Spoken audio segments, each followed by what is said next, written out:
It was just revealed that Sinners, Michael B. Jordan and Ryan Coogler's newest vampire period piece film, had a record-shattering second weekend low drop. And not in the bad way, not to say that it dropped like 90%. It dropped only 6%, which means almost the exact same amount of people that showed up on week 1 to see it showed up on week 2, and that's unheard of. Most of the time, a successful drop from week 1 to week 2 is anywhere between 40 and 50%, because of course all the people that are deliriously excited to see these movies show up opening weekend to see it, and then usually week 2 are the people that show up after the word of mouth from week 1, the people that aren't necessarily foaming at the mouth to see it, but hear how good things are, so they show up the second weekend. This movie had almost an exact same amount of people show up to see it, and this is also the weekend leading into the Thunderbolts. I'm very curious to see how week 3 is. Not only did the second weekend drop have a record low drop, but they just announced that it's coming back to IMAX a couple weeks after Thunderbolts comes out into theaters, and they do their run in IMAX theaters, which means that there is a fan demand to continue to run out to the theater to see this, and for a smaller budget of $90 million for Warner Brothers, this is a huge win because they didn't start off this year strong. Mickey 17 came out of the gates with Bong Joon-ho directing and Robert Pattinson starring in it, and it tanked at the box office. Original films in general have been having a really hard time over the past couple years.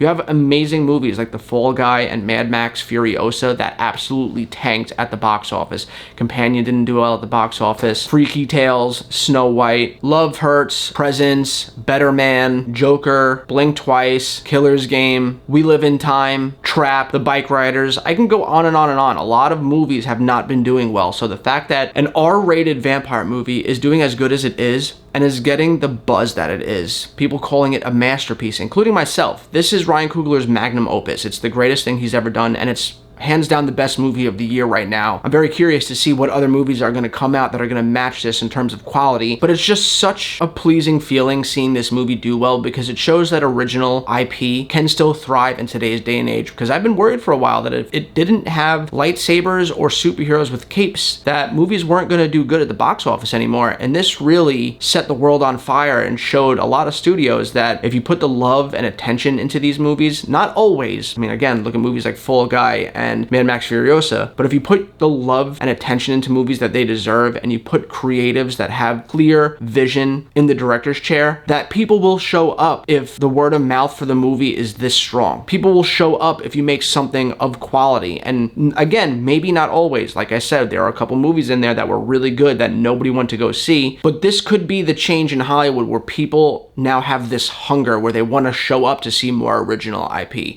And only time will tell. I'm super happy for everyone involved in the making of this movie. I'm so happy that people are showing up and loving it, and that there is a demand to bring it back to theaters, because that only means good things for independent filmmakers that want to make things that aren't necessarily superhero movies or Star Wars movies or fantasy epics, which, don't get me wrong, I love. The swashbuckling action adventure is my favorite genre, but as much as I love them, I need a balanced diet of that, dramas, thrillers, horrors. It can't all be swashbuckling adventures, because then it would just be like eating steak every night. Steak is amazing, but if I have it every single night of my life, I'm eventually going to get sick of it. So anyway, guys, let me know what you guys think in the comments down below. Are you excited about how well Sinners is doing? Have you seen it yet? If you have, do you think it's the greatest movie of the year like I do, or maybe you just think it's meh? Let's talk about it in the comments down below. And as always, guys, I hope you have a great rest of your week, and I'll catch you next time.